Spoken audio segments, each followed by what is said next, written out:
¿Qué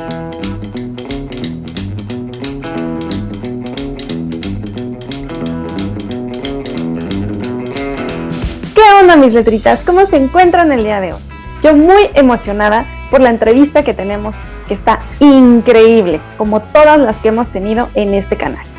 Pero ¿qué les parece si recibimos a nuestro invitado? ¿Comenzamos?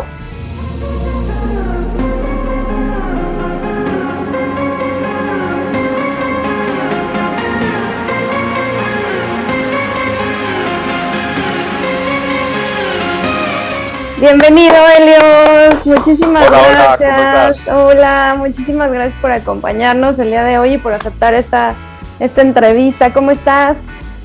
Muy bien, aquí en México, disfrutando de estos maravillosos días de otoño.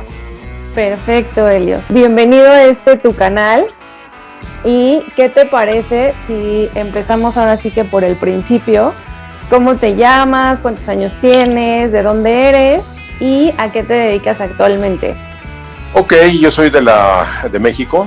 En la Ciudad de México nací en 1959, o sea, hace unos cuantos añitos. Soy piloto, aviador. Un trabajo muy bonito, muy interesante, el cual disfruto muchísimo. Padrísimo, la verdad es que es la primera vez que tenemos a un piloto por este canal. Yo me siento muy emocionada y muy intrigada porque creo que tienes muchas historias que contarnos con tu sopa de letras.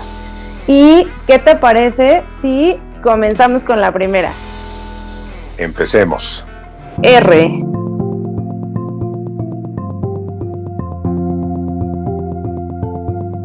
Ricardo.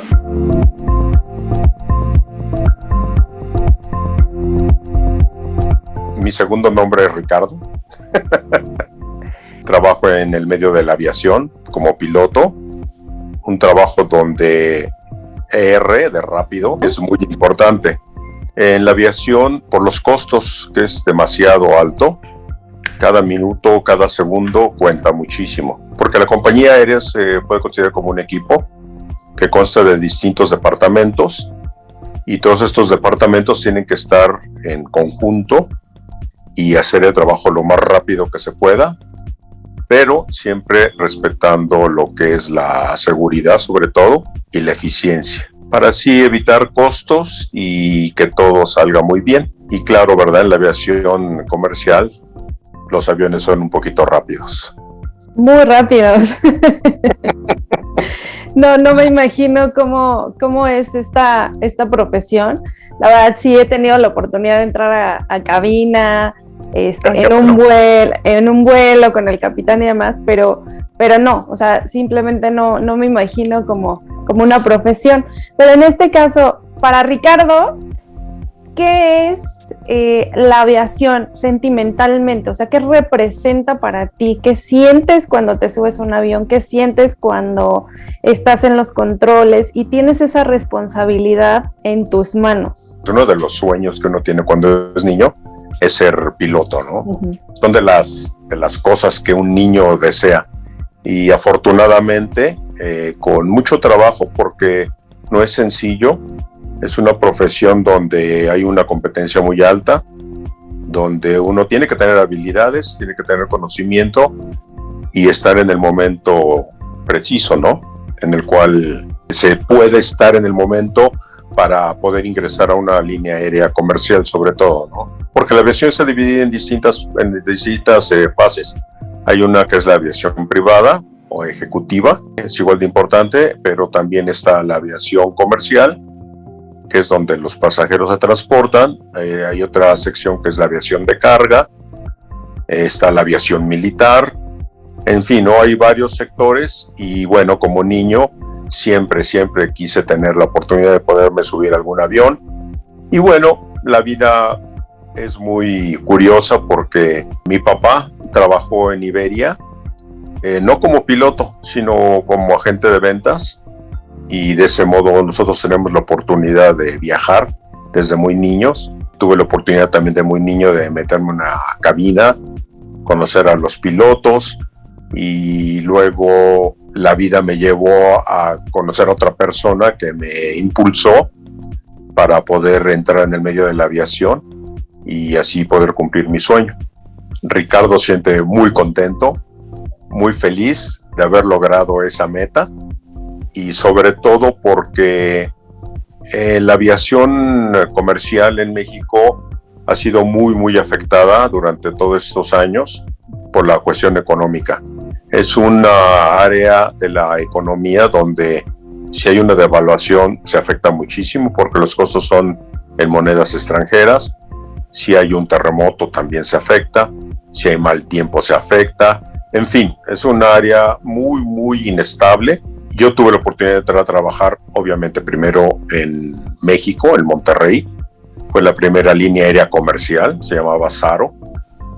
De ahí después me cambié a una compañía que pertenecía al sindicato de pilotos, ASPA, una empresa que se llamaba Latour, más que nada dedicada al charter, donde la empresa contrata a alguien para vender el avión, consiguen a los pasajeros, se hacen los itinerarios y no es regular porque no siempre sale al mismo lugar y a la misma hora.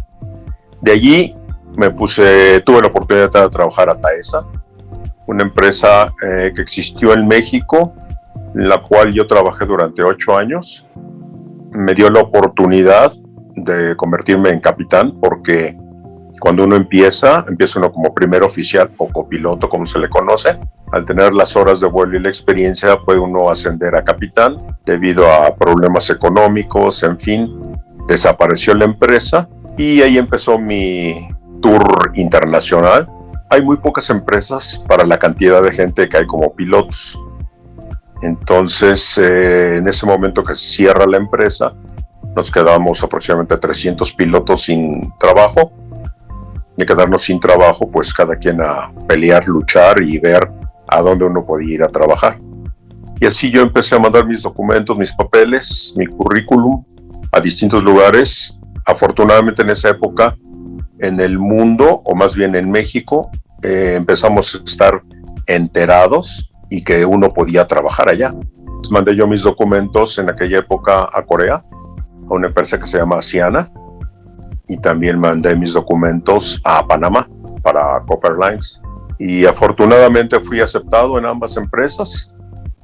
Y bueno, ya uno tiene que platicar con la familia porque también es otro punto muy sensible.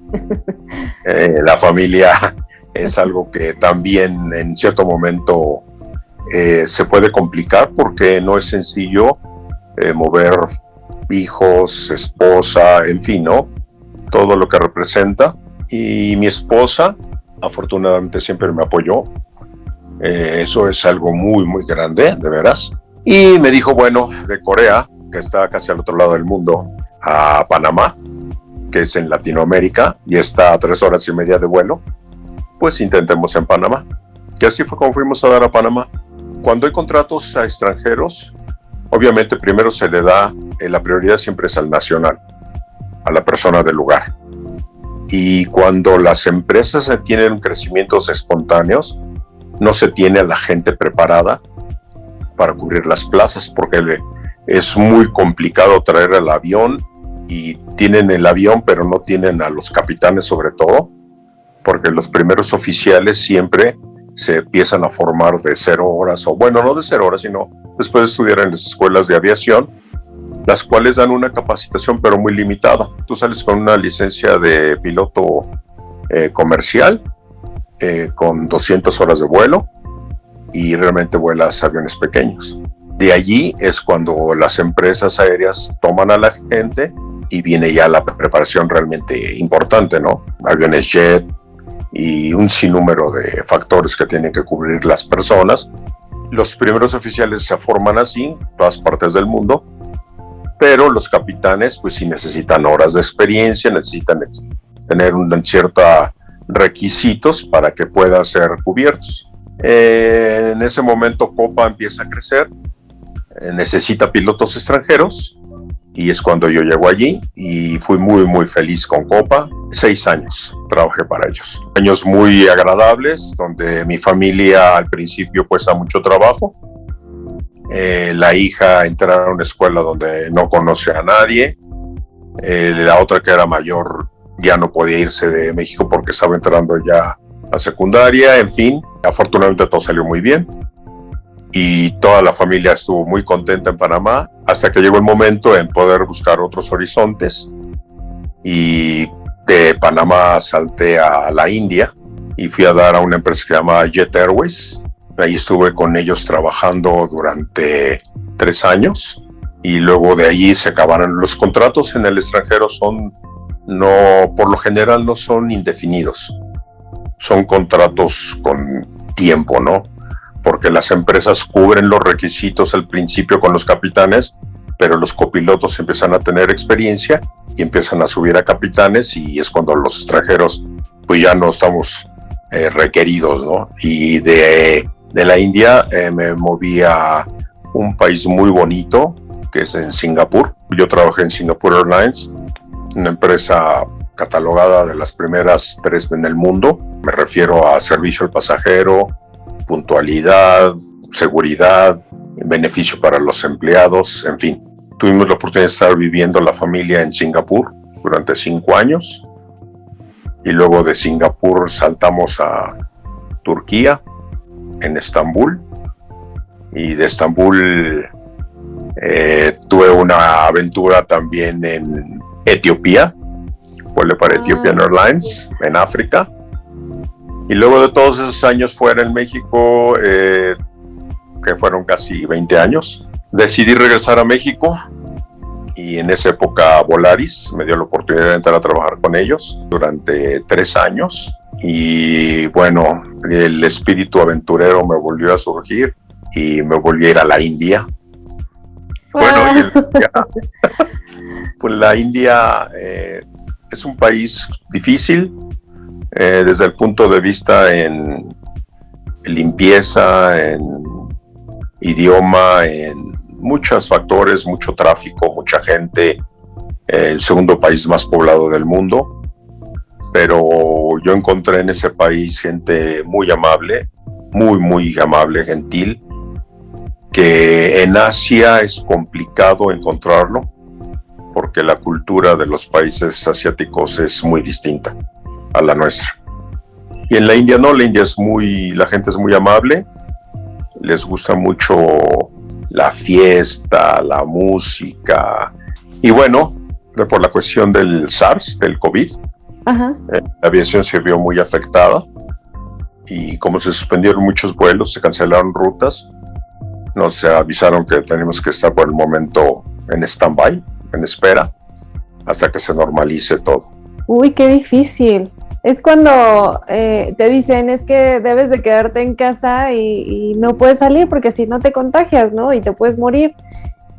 ¿Qué pasó por tu cabeza cuando escuchas eso? Y ahora sí que qué plan B, plan C, plan D tuviste.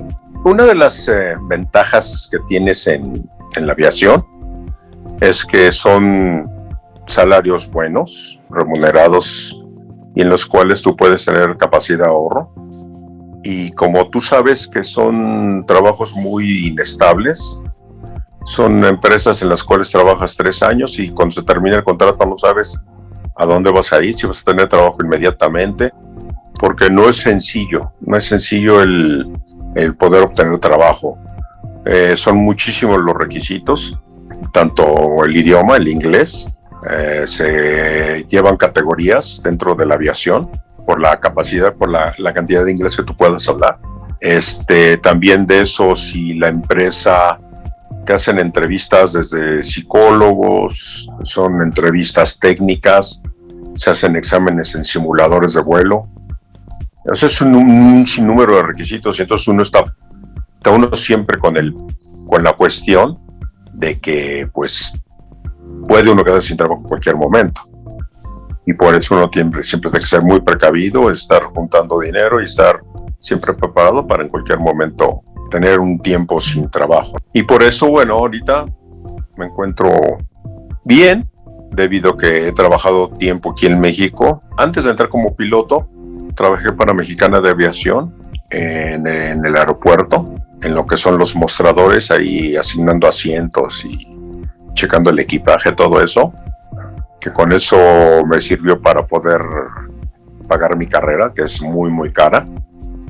Y con todo ese tiempo, bueno, también hice experiencia laboral y estoy tramitando lo que sería mi pensión en México con el Seguro Social. O sea, ya te queda poco tiempo.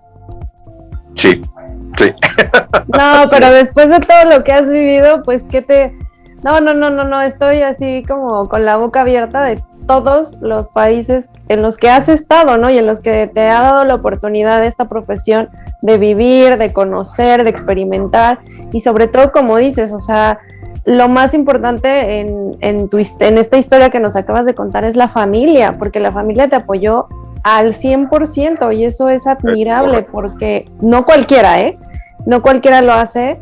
Entonces sí, qué bueno y qué padre plática nos estás dando porque sí es una historia como inédita, por así decirlo. Y tengo ya nada más 2 preguntitas así rápido. Cuando te subiste a tu primer avión ya para manejarlo como copiloto, o porque nos dices que inicias así, ¿no? Sí, claro. ¿Qué te pasó por la mente? Y la segunda, cuando te subiste a tu primer vuelo como capitán, ¿qué te pasó por la mente? Cuando sube como copiloto, como primer oficial, primer jet, es una sorpresa, ¿no? Es el momento que te sientas allí y se arrancan los motores, se empieza a mover el avión y todo. Es una sorpresa total porque en cierto modo puedes llegar a pensar que estás soñando, ¿no? Todo lo que te ha costado, todo lo que has luchado, todo lo que tienes que pasar y ya encontrarte ahí sentado, ya listo para salir en un vuelo, wow, pues es algo muy, muy bonito, ¿no? Es muy, muy, muy impresionante. Oye, es que, o sea, me lo cuentas y te juro que se me pone la piel chinita. Sí, porque aparte eres muy joven, ¿no? Cuando tú empiezas a volar, estás todavía muy joven. Entonces, esto como un sueño, ¿no? Ajá. Y ya cuando te sientas de capitán, lo primero que te dicen, porque para pasar a capitán, después de hacer las horas de vuelo y estar los años de experiencia, en los adiestramientos que te dan para ascender a capitán, va una persona, un instructor contigo, donde te va, pues, checando, revisando. Antes de subirte al avión, obviamente tienes que pasar al simulador. En el simulador te dan todo el adiestramiento. Los simuladores de vuelo son aparatos sorprendentes, ¿eh? Es una cosa impresionante porque es como si estuvieras en el avión. Es exactamente lo mismo. Ahora la tecnología es impresionante en ese aspecto. Entonces tú te subes en el simulador, tienes que hacer varias horas de simulador, exámenes en el simulador donde se crearon para hacer fallas, más que nada, del avión, que te falla un motor, si hay un fuego, pérdidas de sistemas hidráulicos, eléctricos, en fin, un sinnúmero de fallas, y todos los aviones tienen procedimientos, dependiendo la fábrica que los hace, y en muchos casos también la empresa tiene políticas para atender una emergencia. Entonces tú tienes que pasar por ese sinnúmero de cosas, y ya que pasaste todo eso, ya te subes al avión. Pero aún en el avión tú estás sentado y el instructor se sienta del lado derecho, porque el capitán se sienta del lado izquierdo. Y tú llevas el mando del avión, pero siempre con la otra persona que te va revisando, ¿no? Y lo primero que te dicen es, tú te sientes de copiloto, pasa algo, y tu reacción es voltear al lado izquierdo, que es donde está sentado el capitán, pelas los ojos y dices, ¿qué hacemos, no? Pero cuando te sientas de capitán, volteas al lado izquierdo y ves la ventana. Y no hay nadie que te diga qué es lo que se va a hacer. Sí, no, claro, ya es toda tu responsabilidad. Es una responsabilidad muy grande. Que sí, claro, te da temor, pero a la misma vez, conforme tú vas pasando el tiempo, vas adquiriendo confianza en ti mismo y eso te hace crecer muchísimo. Y afortunadamente en la actualidad la tecnología es muy avanzada y es muy, muy raro, es muy, muy escaso el número de incidentes, ¿no?, que llega a haber. Claro. Y estás preparado porque cada 6 meses vas al simulador, tienes clases de conocimientos teóricos y hay una clase en la cual te explican si ha habido algún accidente en el mundo y qué fue lo que sucedió, te pasan grabaciones, te dicen cómo se llevó a cabo todo, cómo se resolvieron ese tipo de problemas, para que tú en cierto momento estés preparado por si te llegara a suceder algo. Ay, está muy interesante porque, vaya, o sea, me atrevo a preguntarte, ¿te ha pasado algún incidente durante algún vuelo? Sí, bueno, fíjate, yo en la aviación he estado durante 42 años y en la actualidad tengo 20.300 horas de vuelo. Ese tomo desde el momento que el avión se empieza a mover por sí solo para despegar hasta el momento en que el avión se para. Eso se considera hora de vuelo. El piloto llega al aeropuerto una hora antes de la salida del vuelo. Tiene que llegar a checar la papelería del vuelo, donde viene lo que es el plan de vuelo, la meteorología, si hay alguna falla, algún reporte en el aeropuerto, en el avión en el que se va a volar, en fin, ¿no? Se tiene que checar sin número de cosas, se encuentra uno con la tripulación, con el primer oficial, con las asistentes de vuelo o sobrecargos, como se les conoce, y luego de ahí ya se va uno al avión. Llega uno al avión, prepara toda la cuestión mientras se está abordando. Todo eso, vamos a decir que no se cuenta como experiencia de vuelo, porque no se han cerrado las puertas y empezó a mover el avión. Pero sí es una experiencia desde el punto de vista de que estás conociendo reportes meteorológicos, estás conociendo reportes de mecánicos, en fin, ¿no? Conoces a la gente también. Todas las personas somos distintas y cada personalidad pues es interesante. Cuando tú estás trabajando en un equipo es muy importante conocer y saber en caso de una emergencia cómo van a reaccionar las personas, ¿no? Entonces, a lo largo de todos estos años que yo he estado, obviamente sí he tenido algunas fallas, pero vamos, todo ha salido bien, no ha sido ningún accidente, han sido incidentes realmente, y afortunadamente con la preparación que uno le da en las empresas, se han podido resolver correctamente. Ay, hasta te digo que se me pone la piel chinita solo de escucharlo.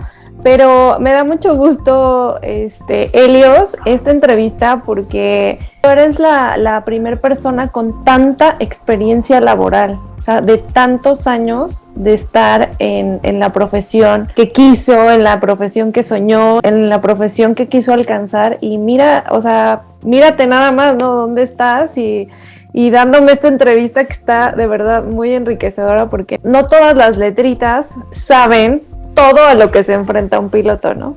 Es un trabajo tan bonito, tan bonito.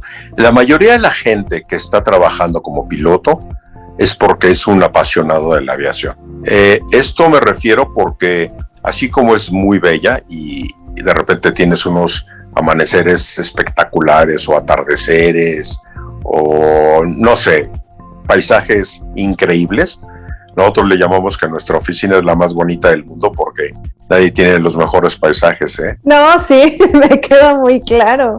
Pero al mismo tiempo sacrificas muchas cosas. Sí. Sacrificas familia, sacrificas amigos, fiestas, cumpleaños, navidades, años nuevos, todo eso, pues para uno realmente no existen, en cierto modo.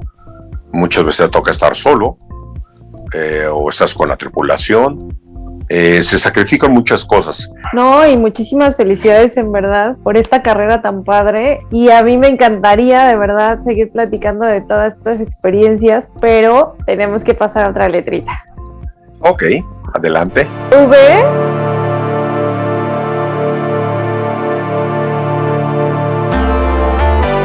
Vuelo.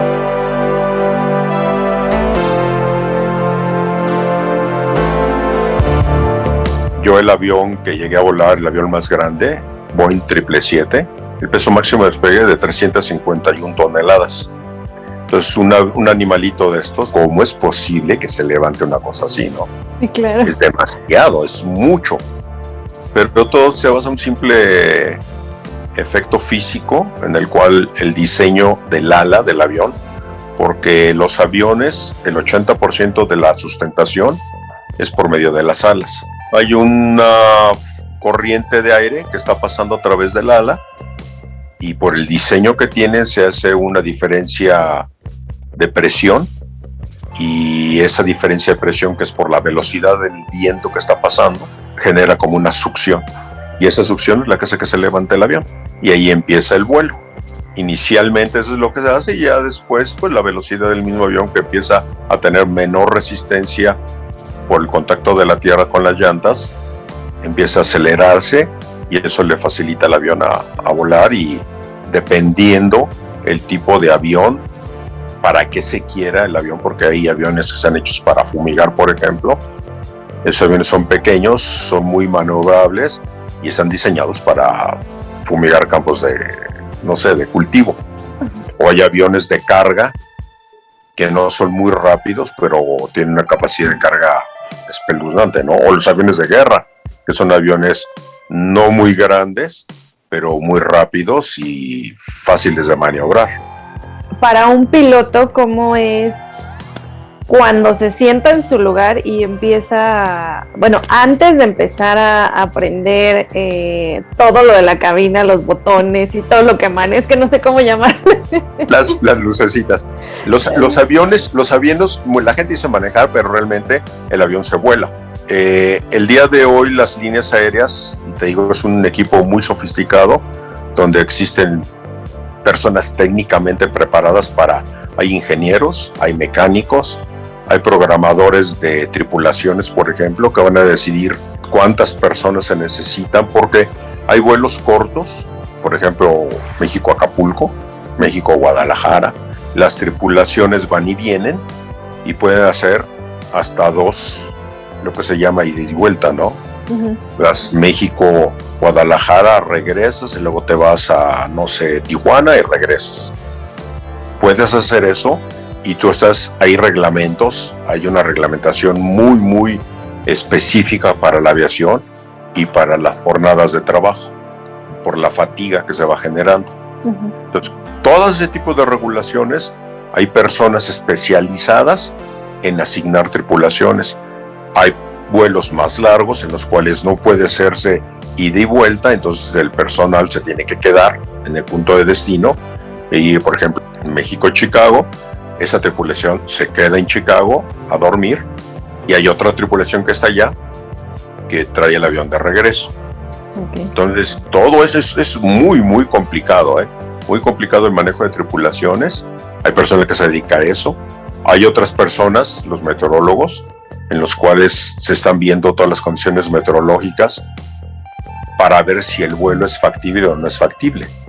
Uh-huh. Porque si hay poca visibilidad, o por ejemplo está entrando un huracán en alguna zona, los vientos son demasiado fuertes y los aviones están restringidos. No se puede volar cuando hay un huracán.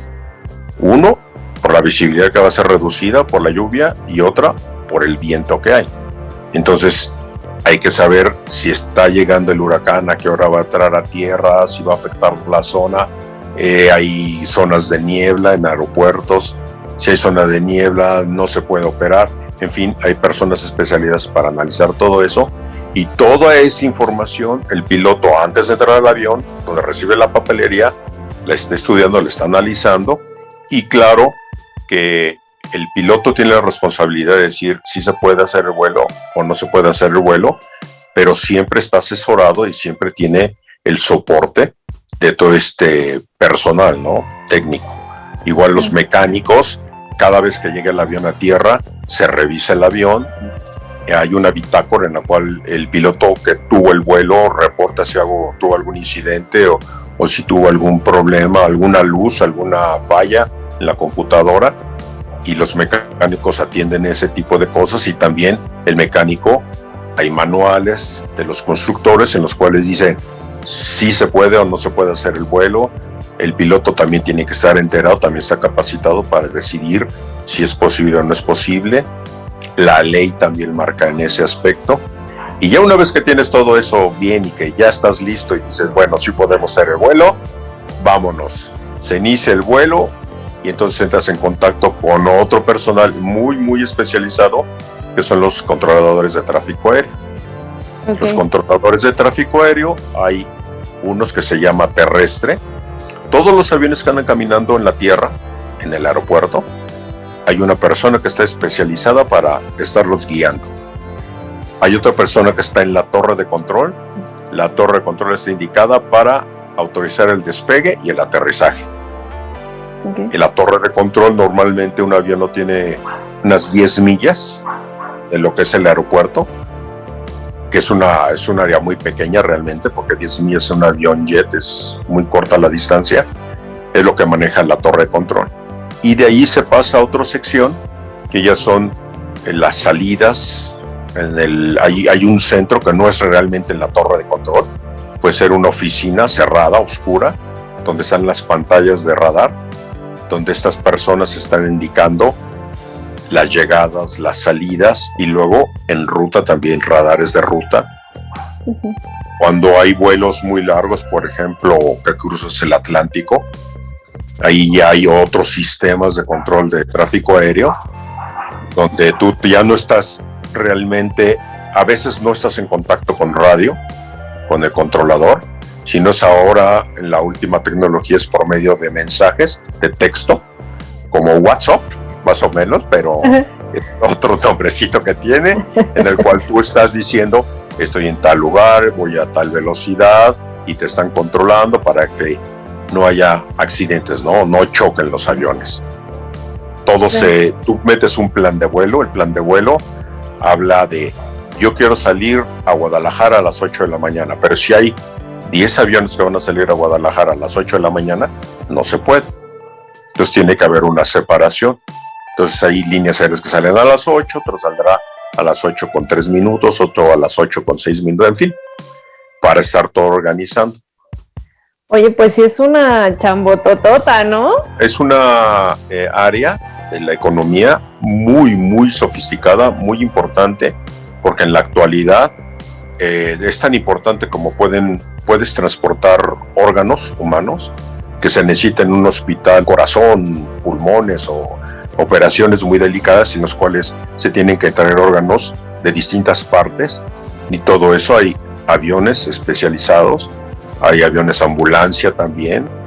En la actualidad hay helicópteros en los cuales, si tú tienes un accidente, puede llegar el helicóptero, recogerte de allí y llevarte al hospital para salvar vidas, ¿no?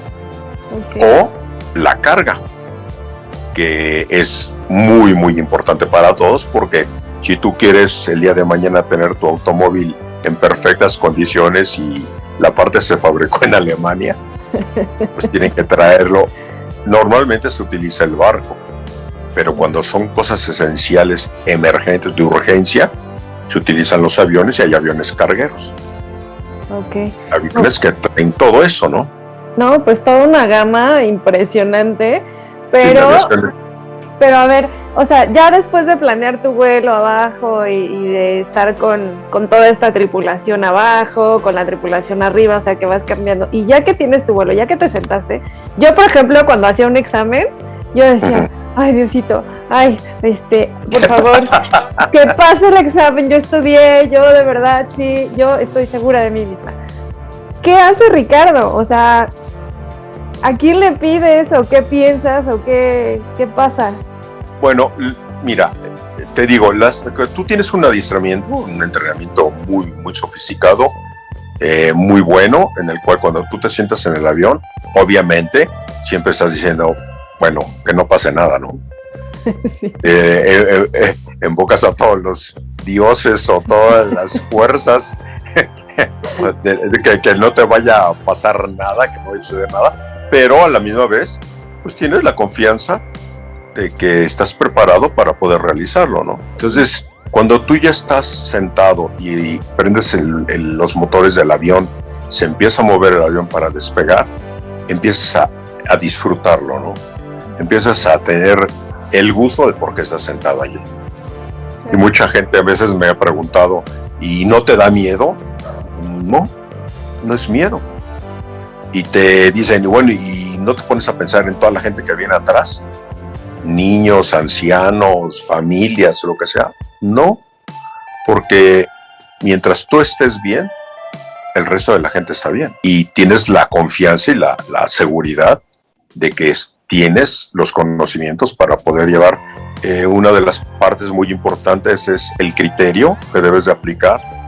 Y si tú dices, si esa condición del aeropuerto, el clima o lo que sea, no te gusta, no te convence, pues siempre llevas el combustible para poder irte a otro aeropuerto. Porque en todos los planes de vuelo que se realizan, llevas lo que se llama un aeropuerto alterno. Entonces tú estás volando, no te gusta o te dicen que hay algún incidente, cualquier cosa que tú veas que no es seguro, y bueno, tienes la opción de irte a otro aeropuerto. Te digo, no es como un examen, ¿no? Pero sí uno pensaría, porque uno se sube al avión normal, un pasajero, y dice, pues mi vida está en las manos del capitán, ¿no? Y de los pilotos que van manipulando, así es que pues yo confío plenamente en ustedes y como tú lo dices, o sea, no me da miedo porque yo estoy seguro de lo que estoy haciendo, estoy seguro de lo que estudié, estoy segura de las experiencias que he adquirido y sobre todo estoy seguro de la profesión que yo quise tomar, ¿no? Exactamente. Entonces, cuando uno tiene esa convicción, no pasa nada, ¿no? Y entonces... Tú vas a tu examen, estudiaste bien, sí. Sabes lo que es y no tienes miedo. Exactamente. Sí tienes siempre la incertidumbre porque no lo estás haciendo, pero en el momento que tú ves la hoja del examen, empiezas a leer las preguntas y dices, caray, hombre, es pan comido. Esto me lo sé, claro. Oye, Ricardo, pues muy bien. Mira, vamos a pasar a tu siguiente letrita, ya con toda esta narración que yo sigo pidiéndole a todos los santos, que tu sopa de letras sea una maravilla en este canal. Entonces, pues tenemos que pasar a otra letrita. ¿Qué te parece? Adelante. N.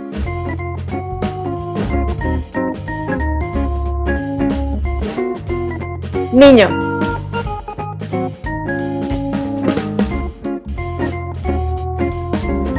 Como niño, es una de las profesiones, la aviación, que llaman muchísimo la atención, ¿no? Y afortunadamente como niño realicé mi sueño. Y en mi familia, bueno, tengo dos niñas, no niños, niñas, muy bonitas las dos, ya grandecitas. Son personas muy preparadas, personas que son productivas, que hacen bien a la sociedad. Okay. Una trabaja en un banco, estudió informática, y la otra es nutrióloga y trabaja en un hospital. Personas de veras increíbles. Me imagino, Helios, pues con ese papá como ejemplo, como no, pero ¿cómo le haces cuando eres papá y conjugarlo con tu profesión? Porque es difícil, o sea, no ver tanto tiempo a tu familia, bueno, en este caso a tus hijas, ¿no? Sí, bueno, te digo, ahí entra la mamá, ¿no? Mi esposa es una persona muy autosuficiente, afortunadamente ella no se le cierra el mundo para nada, cualquier cuestión ella es muy capaz de resolver cualquier problema. Es una persona de veras muy, muy capaz, que siempre me ha apoyado muchísimo. Y gracias a eso, pues han podido lograr hacer todo este tipo de desarrollo, ¿no? En mi profesión. Y con mis hijas, bueno, el tiempo que tengo y que puedo disfrutarlo, pues lo hago al máximo. Es complicado. La sí. Profesión es complicada en ese aspecto, ¿no? Sí, claro. O sea, la profesión como tal del papá, o sea, sí es complicada porque se la pasa trabajando todo el día, ¿no? En varios casos. O sea, no en todos, ¿no? Fíjate que esa es una de las cuestiones en la aviación. La gente, por lo general, trabaja 8 horas diarias, si no es que muchas más, ¿no? Uh-huh. En la actualidad, como es la situación, trabajas 12 horas, trabajas. No, claro, ahora trabajando en casa. Ya veo qué horas entras, pero no sabes cuándo, a qué hora vas a salir, ¿no? No, y ahora más con el home office, en casa, bueno. Sí, no, peor. Fin de semana y ya no hay cero. En la aviación no, fíjate.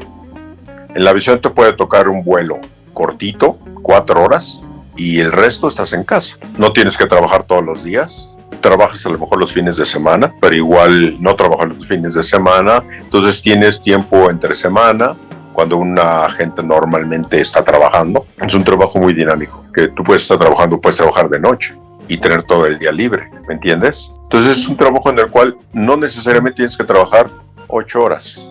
Se mueve, y eso en cierto momento, cuando trabajas en empresas pequeñas, tienes mucho tiempo en casa. Otra cosa que también tienes, por ejemplo en mi caso, que yo he trabajado en el extranjero, tuvimos la oportunidad de vivir fuera del país, pero también en algunos contratos ellos se quedaron en México por las condiciones del país, ¿no? Por ejemplo en la India, o por ejemplo en Etiopía, ¿no? Ellos se quedaron aquí, pero el contrato de trabajo era 14 días por 14 de descanso. Ah, súper bien. Entonces 14 días sí estás trabajando, pero si no tienes totalmente los 14 días porque utilizas 2 días para llegar al lugar, si tienes 12 días al mes que tú puedes disfrutarlo con tu familia. Sí, a mí me encanta que me cuentes todo esto, porque mira, o sea, finalmente como espectador o como pasajero, estando de este lado, yo digo, no, pues es que a lo mejor los pilotos sí vuelan, bajan, se suben a otro, van así, ¿no? Pero la realidad es que no. Afortunadamente no. No, porque el trabajo pesado, trabajo realmente que te exige demasiado, son los despegues y las llegadas, o sea, los aterrizajes. Se habla que es el 80% del tiempo no estás estresado, no estás con un trabajo, vamos a decir, agotador, ¿no? Siempre estás en contacto con los controladores de tráfico aéreo, siempre tienes que estar atento al avión, qué es lo que está sucediendo. Hay veces que te estás viendo el cielo, si hay nubes te tienes que desviar, si hay tráfico te suben, te bajan, en fin, pero no es muy pesado. Donde sí se carga mucho es cuando estás llegando a un aeropuerto, sobre todo, por ejemplo, en la Ciudad de México, que hay muchísimo tráfico aéreo, entonces la tensión sí sube, ¿no? Claro. Eso te cansa. Y por ese tipo de cansancio, la ley, hay un apartado especial para lo que es aviación. Entonces, un piloto no puede volar más de 90 horas al mes. Sí, no, imagínate, ¿no? Entonces, sí, no puedes volar más de 8 horas. No puedes volar más de 8 horas al día. Entonces, con todo ese sinnúmero de reglamentación, pues no es de que tú te subas y te bajes del avión a cada rato, ¿no? Claro. Te digo, por lo general, si son vuelos nacionales en México, podrás hacer 2 vuelos, ¿sí? Ida y vuelta, y se acabó. Puede ser que puedas volar al día siguiente, pero no sé, si llegas en la noche, saldrás al día siguiente en la noche, no saldrás temprano en la mañana, ¿no? Sí, no, porque además, o sea, toda esa energía mental es como muy cansado, ¿no? No, y aparte la presurización de los aviones también te cansa. Porque el aire en el avión es más seco, la radiación solar, en fin, muchos factores en los cuales también eso se considera, y por eso no puedes estar subido todo el tiempo en el avión, ¿no? Oye, Helios, pues qué bonita palabra te salió de niño, porque, bueno, a ver si me lo permites y si ¿sí? lo pudieras hacer. A mí me encantaría que ahorita nos mostraras. Haz de cuenta que ya estás, o sea, ya llegaste a tu vuelo, estás ya sentado. ¿Qué hace Helios? O sea, nárranos un poquito. Haz de cuenta que ya estás en el avión y ya estás trabajando. Eso me gustaría que nos los mostraras, porque no todos tenemos esa conciencia de saber qué es lo que hace un piloto. Sí, mira, el piloto, la presión por el tiempo es altísima. O sea, 1 minuto en aviación es mucho, significa mucho. O sea, tú podrás, no sé, ¿qué te puedo decir? A lo mejor un abogado, algún administrador, algo así. Pues llegas a la oficina, a los amigos, hola, ¿cómo está? Sí, un cafecito, sí, como no. Te puedes al tanto de lo que sucedió durante el día, en fin, ¿no? El piloto no, el piloto, después de revisar su papelería, que se hace prácticamente en una oficina que hay en el aeropuerto de la línea aérea, tú llegas al avión y en el momento que te subes al avión, lo primero que tienes que hacer es revisar cómo está ese avión. ¿Cómo lo revisas? Uno de los pilotos se bajará a hacer el recorrido externo revisar cómo están las llantas, cómo están las alas, cómo está, si no hay alguna fuga de aceite, fugas de hidráulico, etcétera.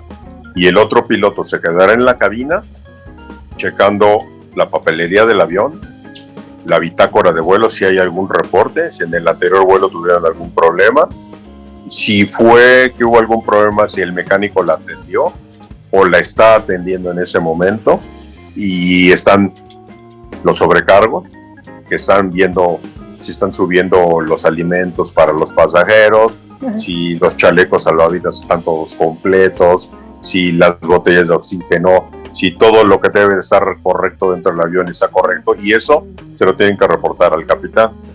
Entonces, el capitán en determinado momento va a estar en contacto con los sobrecargos, está en contacto con el personal de tierra de la línea aérea, que están urgidos de que el avión ya se aborde y que los pasajeros se suban.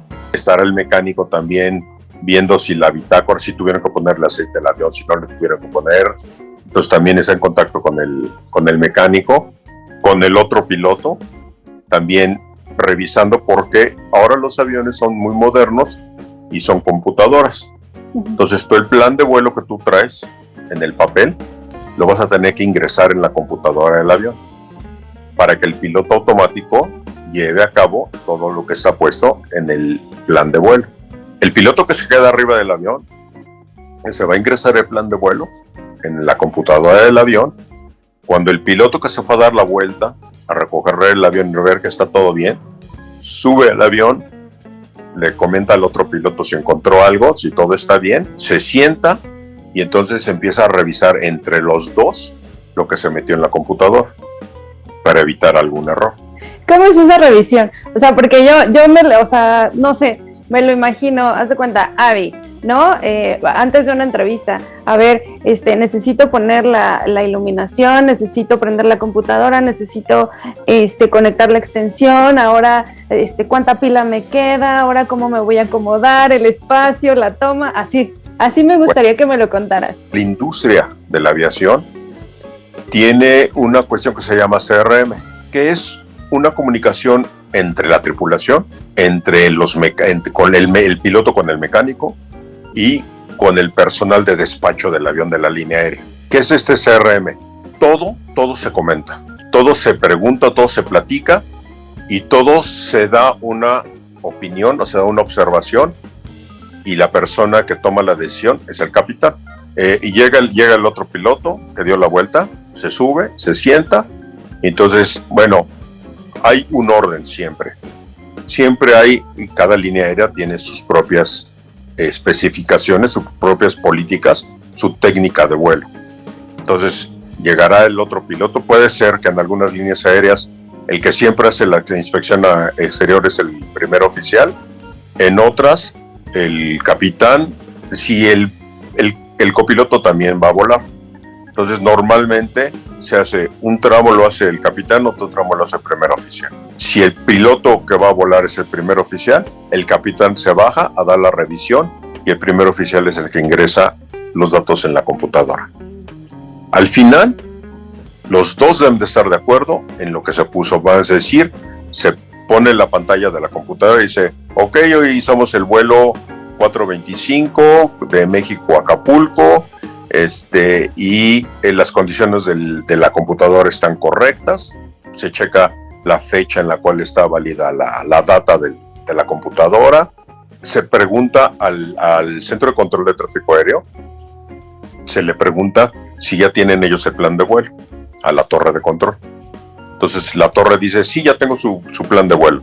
Entonces le dice, a ver, deme la instrucción del plan de vuelo. Entonces la torre de control le dice al piloto, ok, usted va a salir a las 8:01, su salida son codificadas, la salida, vamos a decir, México 1, va a salir a México 1, entonces tú en la computadora debes de haber puesto México 1, se checa, la salida es México 1, sí, ¿qué quiere decir eso? Que el avión después de despegar a lo mejor vira hacia la derecha, o vira hacia la izquierda, todo eso está perfectamente codificado. Entonces el centro de control le dice a uno, ok, está autorizado al aeropuerto de Acapulco, la salida es a tal hora, la salida es México 1, está autorizado a ascender a 8,000 pies inicialmente y posteriormente va a ascender a 25,000 pies, todo eso lo dice la torre de control y el piloto está tomando nota de eso. Los dos pilotos están escuchando. Okay. Entonces, cuando ya termina de decirle al controlador al piloto, el piloto se dice colaciona, o sea, repite todo lo que le dijo el... Entonces la torre de control dice, correcto. Cuando esté listo, hable a terrestre. Entonces, esa persona que está haciendo eso se llama autorizaciones. Los dos pilotos escuchan. Entonces, uno está sentado. ¿Escuchaste la autorización? Sí, correcto. ¿Está puesta en la computadora? Sí. Entonces se puede leer todo el plan de vuelo, ¿no? Vamos a salir con México 1, vas a virar a la derecha, vas a hacer 8,000 pies, luego 25,000 pies, todo eso lo vas leyendo. ¿Estás de acuerdo? Sí, estás de acuerdo. Perfecto. Ahora viene una lista de check. Todos los momentos del avión se hacen y se comprueban con listas para verificar que todo esté correcto. Entonces, en la lista de check, ahí viene, ¿no? Cinturones están puestos. Todo eso se va verificando. Todo. Y todo debe estar de acuerdo. Entonces, hay una lista para antes de arranque de motores. Cuando se termina con esa lista de antes de arranque de motores, está todo listo, ya los pasajeros ya se subieron, sí, ya están todos los pasajeros adentro, sí, perfecto. Le pregunto uno a la sobrecargo, ¿ya está todo en orden? Sí, todo está en orden. Ok, cerremos las puertas. Entonces se cierran las puertas. En ese momento hay líneas aéreas en las cuales está especificado que le tiene que dar la bienvenida a los pasajeros. Y es cuando le dicen, hola, buenos días, soy fulano de tal, vamos a hacer el vuelo tal, tanto tiempo, todo eso. Ya que se tiene eso, entonces el piloto que va a volar le dice al piloto que va monitoreando, se llama. Háblale a terrestre y dile que ya estamos listos. Entonces el piloto que se llama monitoreando, que es el auxiliar en ese día, puede ser el primer oficial, puede ser el capitán, le habla a control de tierra y le dice, yo soy fulano de tal, estoy en esta puerta y estoy listo. Entonces el otro le va a decir, ya se puede, no se puede. ¿Sí se puede ya arrancar motores y salir? Sí. Entonces el piloto volando le habla al mecánico que está conectado en la parte de abajo, externa, en la tierra, y está pegado un tractor al avión. Entonces le dice, maestro, estamos autorizados ya, todas las pistas son números. Uno, por ejemplo, dice, la pista 5. Entonces, ¿qué son 5 pistas las que hay? No. El número 5 significa el grado magnético en lo cual está orientada la pista. Entonces hay de la pista 1, que sería 10, hasta la 36, que es el 360, que es el círculo 360 grados. Entonces vamos a salir en México es la pista 5, ¿ok? Entonces el mecánico ya sabe hacia dónde debe de ir dirigida la nariz del avión. El mecánico le dice al tractor, podemos empujar, porque el piloto cuando dice estamos autorizados tiene que quitar los frenos. Entonces quita los frenos el piloto, le dice al mecánico, estamos autorizados para pista 5, el mecánico le dice al tractorista que estamos autorizados y es la pista 5. Entonces el tractorista empieza a acelerar para empezar a mover el avión, es cuando ya el pasajero siente que se empieza a mover. Ajá. El tractorista tiene a 2 personas en las alas, en las puntas de las alas, uno en cada lado, que le va haciendo señales de que no le va a pegar a nada. Empujan el avión, lo colocan en dirección hacia la pista por la cual se va a salir. Entonces el mecánico le dice, ya terminamos, el piloto pone frenos y se quita el tractor. Es cuando a veces se siente un ruido o se siente como que jalan el avión. Ajá. Es porque están quitando una barra que va conectada al tren de nariz, se le llama. El avión tiene tren de nariz, que es la parte de adelante, y el tren principal, que está sobre las alas normalmente. ¿Sí? Son 2 están las llantas. Entonces, se quita ya el tractor, y entonces el mecánico dice, está autorizado para arrancar motores. Porque los motores tienen que tener autorización del mecánico. Porque imagínate que tú prendes los motores y hay una persona atrás o hay alguna cosa y lo avientas o lo lastimas. Entonces el mecánico le dice al piloto, ya está, ¿qué motor va a arrancar primero? Entonces el capitán ya decide, o la línea aérea ya tiene la secuencia de arranque de motores. Es que voy a arrancar el número 2. Ok. Libre el 2, libre. Entonces, lista antes de arranque de motores. Se hace la lista de arranque de motores, que son algunos switches que se tienen que mover. Y ya que se hizo eso, se le da marcha al motor y es cuando se escucha que está el motor girando. Hacer así, bueno, y arranca el motor. Arranca uno, le dice ok, libre el número 1, sí, libre el número 1, arranca el otro motor, todo está en orden, sí, el mecánico afuera tiene que estar viendo si no hay alguna flama, si no hay algún que esté tirando combustible, tirando aceite, cualquier cosa, y el piloto por dentro está revisando todos los instrumentos, todo está bien, sí, ok, lista después de arranque de motores.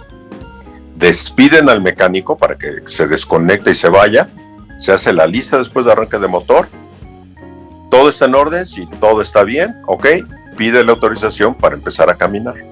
Y es cuando el piloto que va con los radios le pregunta a la persona que si ya puede caminar el avión, y ya, se mueve. Se mueve el avión hasta la punta donde se va a despegar, ahí se cambia a la otra sección que se llama torre de control.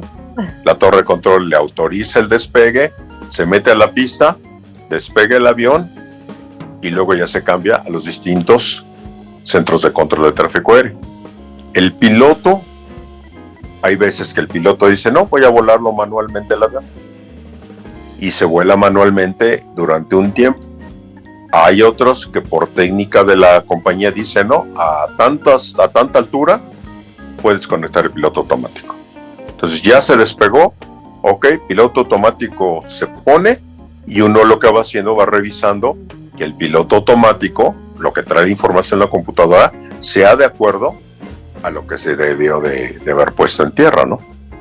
Okay. Y uno va hablando con el radio, el otro va hablando con el radio de los distintos centros de control por los que va subiendo, porque hay veces que a uno le autorizan subir a 5,000 pies, porque hay otro avión que viene de frente arriba.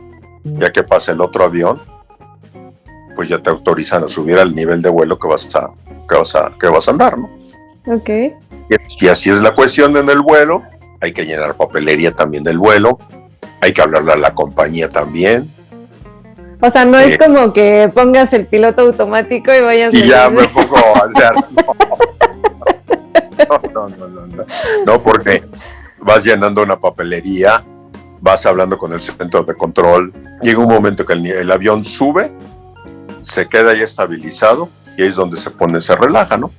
Ya nada más llevas el radio con el que vas hablando a los centros de control y sí vas viendo que los motores y que todo esté trabajando normal, pero el trabajo baja muchísimo. Oye, Helios, esto es Helios profesión. Helios niño, ¿lo pensabas así? No tienes ni idea. No tienes. y menos a donde yo he andado. Nunca me imaginé. Nunca pensé. Nunca me pasó en la cabeza.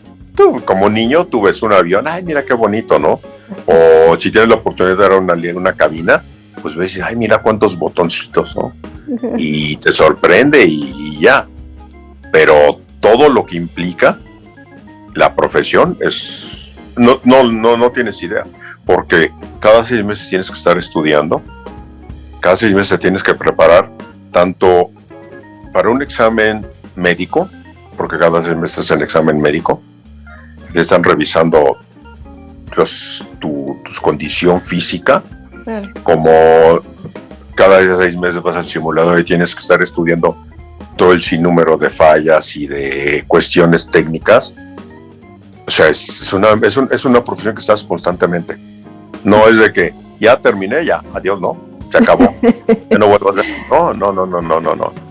Siempre tienes que estar al tanto, siempre tienes que estar constantemente, ¿no? No, pues sí es una profesión, la verdad, mis respetos, porque precisamente me encantan este tipo de entrevistas, Helios, porque para mí es algo nuevo, como pasajera, ¿no? Porque ahora me queda muy claro que mientras vamos entrando al avión y que fila 1, fila 2, fila A, B, C, vamos a entrar primero niños, primero mujeres. Ah, bueno, sí, espérame, pero atrás de eso está todo lo que nos acabas de contar, ¿no? Es muy, te digo, es una cosa muy complicada. Sí. Porque así como tienen que manejar la cuestión de tripulaciones, quién se queda, dónde se queda, cuánto tiempo se queda, si ya está el descanso y no está el descanso, los aviones tienen, es por número de horas, los servicios de mantenimiento. Uh-huh. El avión no es como si fuera, no sé, ¿qué te puedo decir? El refrigerador de tu casa, ¿no? Sí, no. Que ya se descompuso, bueno, llámate al técnico, ¿no? Ya se descompuso. Pues sí, no, en la aviación, todos los aviones tienen las partes de un avión, desde el tornillo más pequeño hasta el más grande, se mide por horas de vuelo. Entonces, hay un servicio a las 50 horas, otra a las 100 horas, otra a las así. Entonces, hay servicios que son muy sencillos, como cambiar el aceite, cambiar los filtros, y ahí hay algunos servicios en los cuales el avión se desmantela totalmente, se le quita toda la pintura, se ve si las láminas del fuselaje, o en la actualidad ya hay aviones que son de compuestos artificiales, si no hay ninguna fractura, si no está rayado, si nada, se cambia todo eso, ¿no? Independientemente de eso, todos los días hay una revisión, y en los vuelos, si hay algún detalle que sucedió, se apunta en la bitácora, y llegando, el mecánico tiene que ver. Fíjate que un día íbamos llegando a Cancún y empezamos el descenso, y la llegada a Cancún, empiezas el descenso sobre el mar, un pedazo, y luego entras a la península de Yucatán y llegas a Cancún. Veníamos todavía sobre el mar, entrando por ahí por donde está la isla de Holbox. Estábamos todavía altos, estábamos como que serían unos 12,000 pies, yo creo. Cuando yo iba viendo el paisaje, estaba muy bonito el día. Iba yo viendo el paisaje cuando de repente vi un punto negro, y yo nada más volteé la cara y se oyó el golpe. ¡Pau! ¿Qué pasó? Un pájaro. Ay, no es cierto. Un pájaro nos pegó. Un pájaro. Híjole, bueno. Y se oyó bastante fuerte. Uh-huh. Para un pájaro a 12,000 pies es muy alto, pero está. Pues ya llegamos, aterrizamos, no falló nada, todo perfecto, porque normalmente el pájaro, si se mete el motor, pues sí te lo puede dañar. Sí, claro. E inmediatamente sabes que fue pájaro porque empieza a oler, porque el aire acondicionado y la presurización se toma de los motores. O sea, el aire que meten los motores, que sirve para empujar el avión, también sirve para la presurización, para el aire acondicionado y para muchas otras cosas. Uh-huh. Entonces, cuando se mete un pájaro, inmediatamente huele, todo el avión huele a carne quemada. Uh-huh. Y en ese momento además se oyó el golpe. Entonces ya llegamos, y cuando llegamos se conecta el mecánico, y hola, ¿cómo está, capitán? Bien, le digo, oye, fíjate que nos pegó un pájaro del lado izquierdo. Ahorita lo revisamos. Ya se bajaron los pasajeros, llegaron los mecánicos y se subieron con una escalera por la parte de afuera, casi a la altura donde yo estaba, donde está la ventana del avión. Y yo veía que platicaban, porque eran dos mecánicos, platicaban entre ellos y decían y todo. Y yo estaba bien, dice, bueno, ¿qué pasó, no? Uh-huh. Pájaro, y ya. Entonces al rato se mete a la cabina y me dice, capitán, lo reportó en la bitácora. Le digo, sí, está reportado. Me dice, ok, bueno, está un poco delicado esto, vamos a tomarle fotografías y ahorita le platico, ¿ok?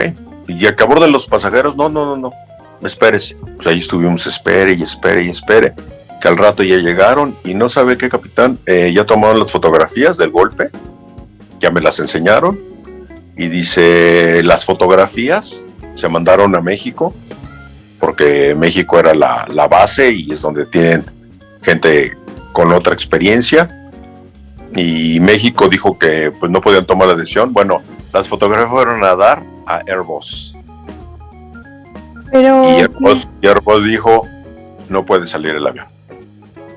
Ah, caray, pues ¿qué era? Imagínate, a ese grado. ¿Qué fue lo que pasó? El fuselaje se abolló, tenía una abolladora, y donde pegó el pájaro era una zona sensible.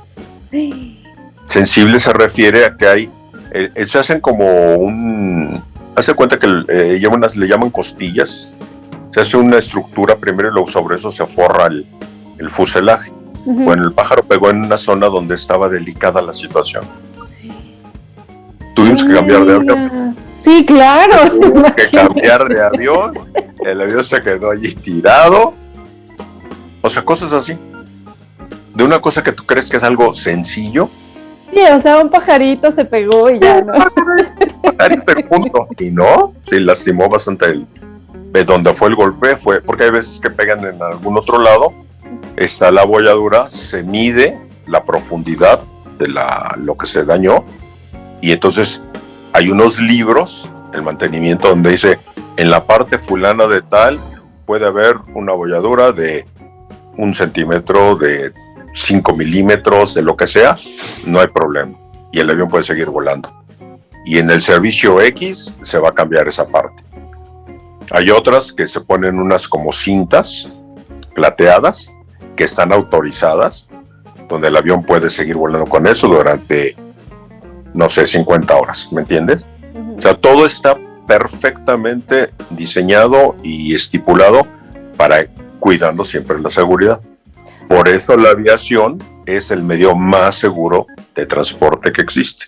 Justo eso es lo que te iba a preguntar, porque yo me acuerdo cuando yo empecé a viajar y a mí me daba mucho miedo, o sea, me daba pavor subirme al avión, nada más escuchaba que se prendía el motor o que empezaba a despegar y yo ya estaba sudando y la gota y yo decía, Dios mío, ¿no? Pero mucha gente es así. Es increíble la cantidad. ¿Y sabes a qué se atañe eso? Que no conoces. Cuando tú no conoces una cosa, te da miedo. En el momento que tú descubres, por ejemplo, tú ves el agua, ¿no? Una alberca, y no sabes nadar, te da miedo. Pero en el momento que tú te metes a la alberca y empiezas a nadar, se te quita, ya sabes lo que existe, ya sabes lo que es, cómo es. Entonces se te va quitando el miedo. Y es lo mismo en la aviación. La mayoría de la gente que tiene miedo a volar es porque no sabe qué es lo que pasa. Claro. O sea, por ejemplo, la turbulencia. ¿Por qué se les comenta y se les dice, se les recomienda constantemente, pónganse el cinturón de seguridad? Y tú ves que hay gente que, y luego la gente que viaja mucho, hay veces que dice, por favor, hombre, yo ya tengo 80,000 horas de vuelo, ¿no? Todos los días, a mí no. O sea, ponte el cinturón de seguridad, no te lo pongas apretado, no es necesario que lo lleves apretado, pero sí es necesario que lo lleves, porque en caso de una turbulencia hay distintos tipos de turbulencia, pero los comunes sería, por ejemplo, donde hay nubes, ¿no? Justo, eso te iba a decir, porque yo he detectado eso, que cuando se mueve más el avión es cuando vas pasando por las nubes. Por ejemplo, ahí hay nubes y ahí va a haber turbulencia porque las nubes generan eso. Pero también hay una cosa que se llama turbulencia en aire claro, que es peligrosísima, porque no se detecta.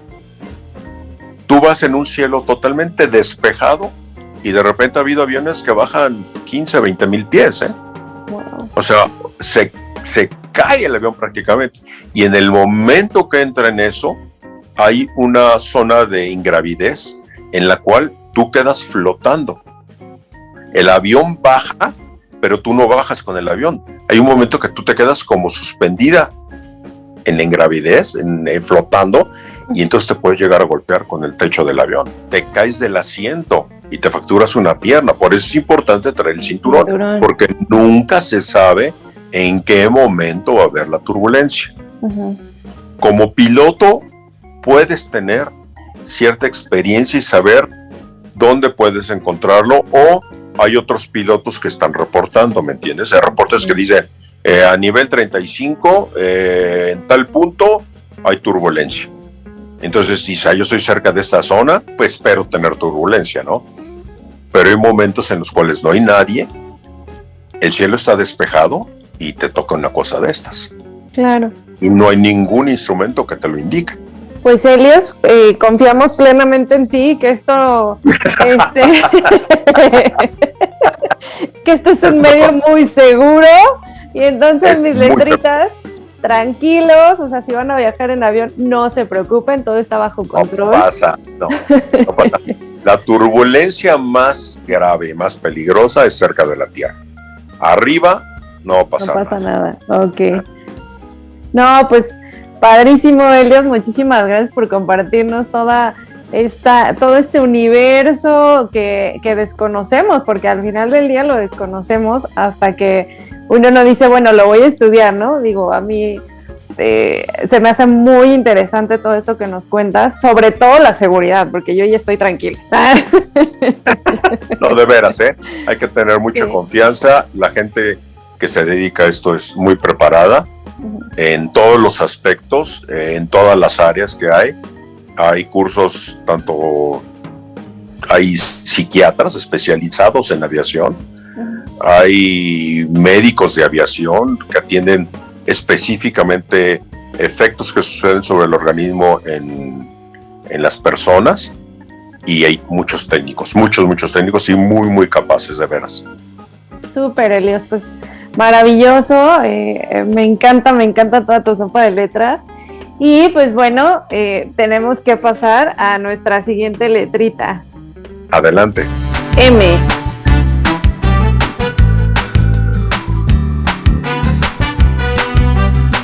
Minutos.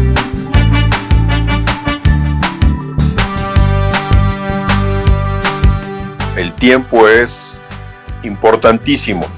Yo creo que en muchas profesiones es muy importante, ¿no? En la televisión es muy importante el tiempo, porque hablamos de minutos, tiempo, ¿no? Y el tiempo es básico en la televisión, los programas, cómo entran, cómo salen, los anuncios, todo esto. En la aviación es muy, muy importante porque es muy caro. Por ejemplo, el aeropuerto de la Ciudad de México, saturado. Empezaron a aplicar una cosa que se llaman slots. El slot es una ventana que tú tienes para aterrizar o para despegar. Entonces, tú le dices al centro de control que vas a salir a las 8 de la mañana, y si algún pasajero se fue de compras al duty free, o se fue de compras a la tienda, o está tomándose su cafecito y no llega a la hora que debe de llegar, el avión no sale por seguridad, y entonces el avión se demora, se puede retrasar, y entonces el centro de control dice, te dan hasta 10 minutos de tolerancia. Si tú pasaron los 10 minutos y no te moviste, te dicen, bueno, pues ahora su próximo slot puede ser en 1 hora. O sea que no nada más son los malos tiempos, sino también los... Muchos factores, muchas cosas, muchas cosas, de veras. Es impresionante. La gente no está, vamos a decir, no está al tanto o no se preocupa porque, bueno, pues no. Yo ya pagué mi boleto y yo me subo y me tienen que llevar. Pero si tú no cumples con los requisitos, estás afectando un sinnúmero de cosas. Entonces el tiempo, por eso, o por ejemplo, a mí me sucedía, tú tienes que, si el vuelo sale a las 8, tú tienes que estar a las 7 de la mañana, y vas en el tráfico de la Ciudad de México, o ya cerraron la calle fulana, lo que tú quieras, y no llegas, es un gigantesco. O sales de tu casa a las 7 de la mañana. Cuando ya tienes que estar en el aeropuerto, ¿no? Fíjate que en este tipo de profesiones te vuelves súper puntual, Sí. Y no nada más para el trabajo, sino para cualquier cosa te vuelves, porque te acostumbras. Tienes que estar a tal hora en tal lugar y tienes que estar. Entonces, si tú ya sabes que a las 7 de la mañana el tráfico está terrible, pues sales a lo mejor 2 horas antes. De veras, porque es muy, muy importante el tiempo en la aviación. Claro. Para todo.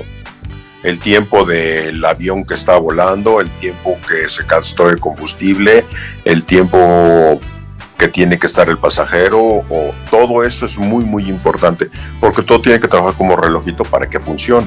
Claro, yo creo que no nada más en la cuestión de vuelos, ¿no? Sino en tu vida personal, también el tiempo es importante, porque a veces creemos, y me incluyo, ¿no? Porque en algunas ocasiones también pues no medimos ese tiempo.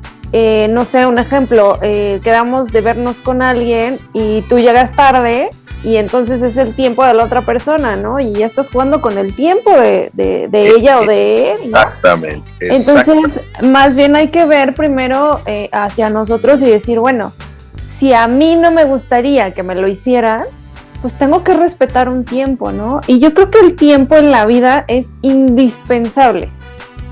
Sí, desgraciadamente, porque yo no creo que sea muy agradable estar presionados por el tiempo, porque eso te genera mucho estrés y te acaba mucho, ¿no? Pero así funciona la sociedad, sí. Así funciona todo, ¿no? Si tú estás en el campo, por eso yo creo que la gente que no vive en las grandes ciudades, que vive fuera del estrés de andar circulando de un lado para otro y hacer 3 horas para llegar a algún lugar, la gente es más tranquila, más relajada, la gente es más pacífica. Y los que vivimos en las ciudades nos volvemos más neuróticos. Sí, a mí me encanta cuando voy, por ejemplo, voy a la provincia y así híjole, ya amaneció y entonces tengo que correr y aquí así, y los de ahí así de tranquila. ¿Y qué pasó? Y mira, nosotros, porque me incluyo, vemos mal a la gente de provincia o de otras ciudades, porque cómo son tardados y no hacen las cosas y todo, ¿no? Y la gente de la ciudad, de la provincia, donde viven tranquilos, que yo creo que son los que están correctos, se te quedan viendo como diciendo, este loco, ¿no? Que viene a tratar de presionar. Yo no tengo prisa, no tengo por qué estar corriendo. Sí. Exacto, entonces, pero la sociedad, el medio o donde tú estás, te vuelven así. Sí, exacto. Te vuelven una persona que estás midiendo cada minuto y cada segundo. Ojalá y no fuera así, pero tiene que ser así para que todo funcione. Así es, Elias. ¿No? Sí, así es. Y el tiempo, híjole, a mí me preocupa en esta sopa de letras porque se me está pasando rapidísimo. Te digo. Y luego el tiempo que tienes para transmitir y que no, que sí. Sí, entonces pues aquí también tenemos como que el tiempo sobre nosotros, pero a mí me encantaría, Elios, que pasáramos a tu siguiente letra. Adelante. H.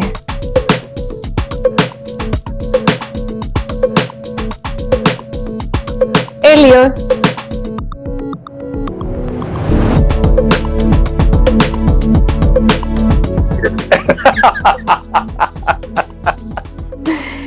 Bueno, el nombre de Helios es el rey Sol en la mitología griega. Este nombre viene, yo tenía un tío que se llamaba Helios y prácticamente viene de mi abuelo materno. Era una persona irlandesa, muy, muy preparada. Yo nunca lo conocí. A todos mis tíos les puso nombres así griegos y romanos.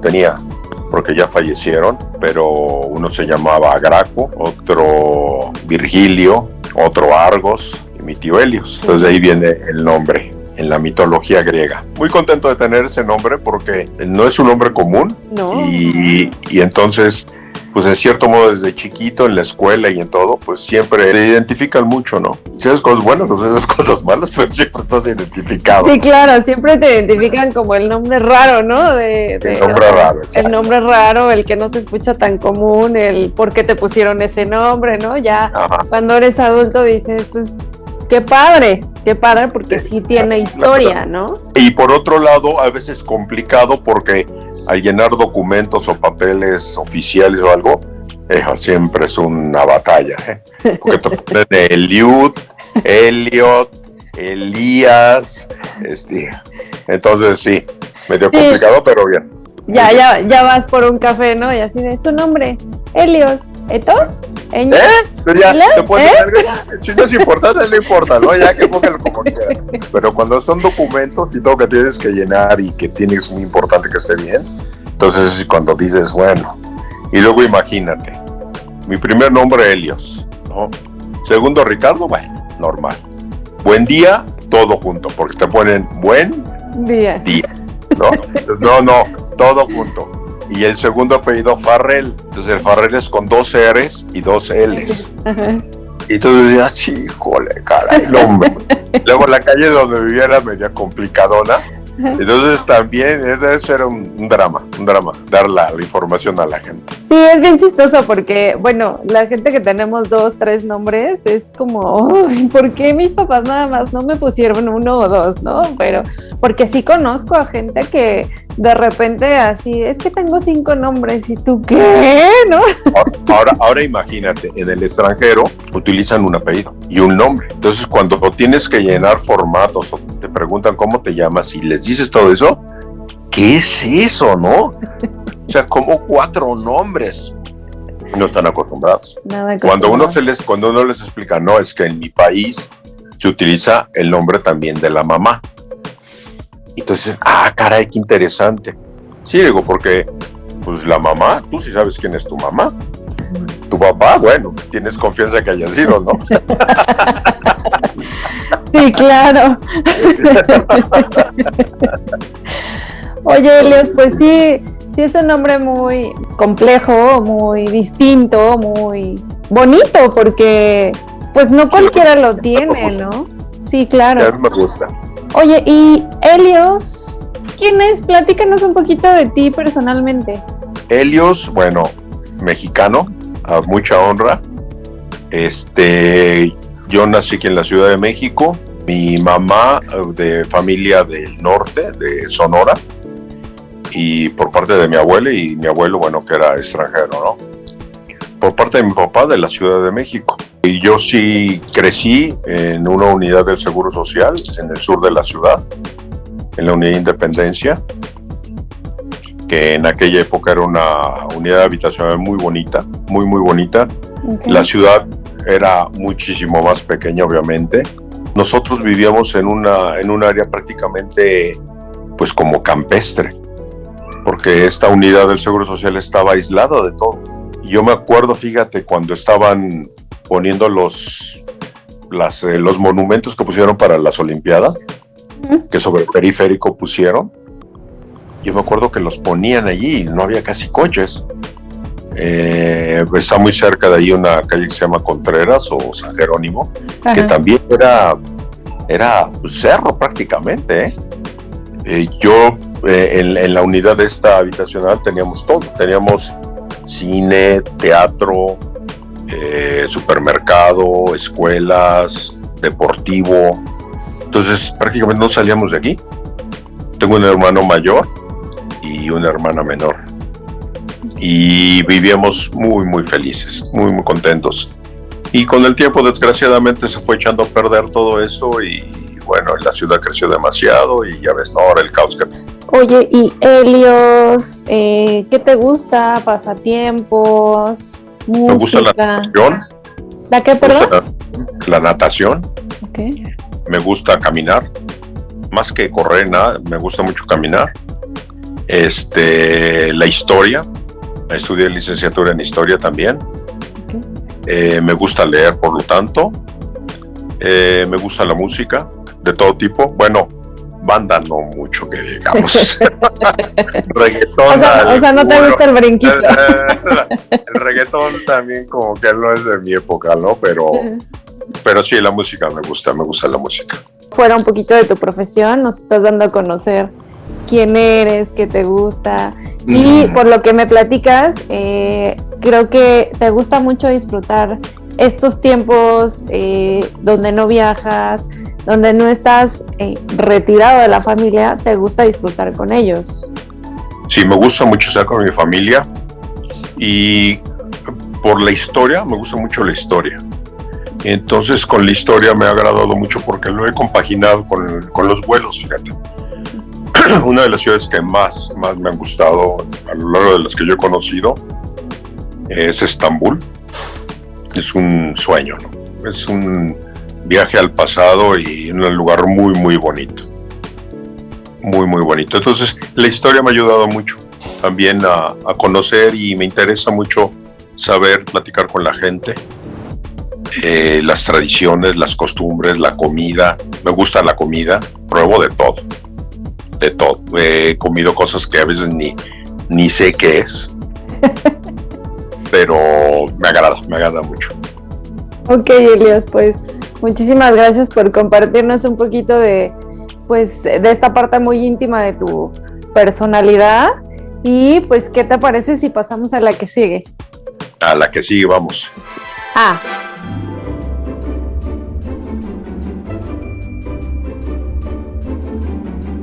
Anécdotas.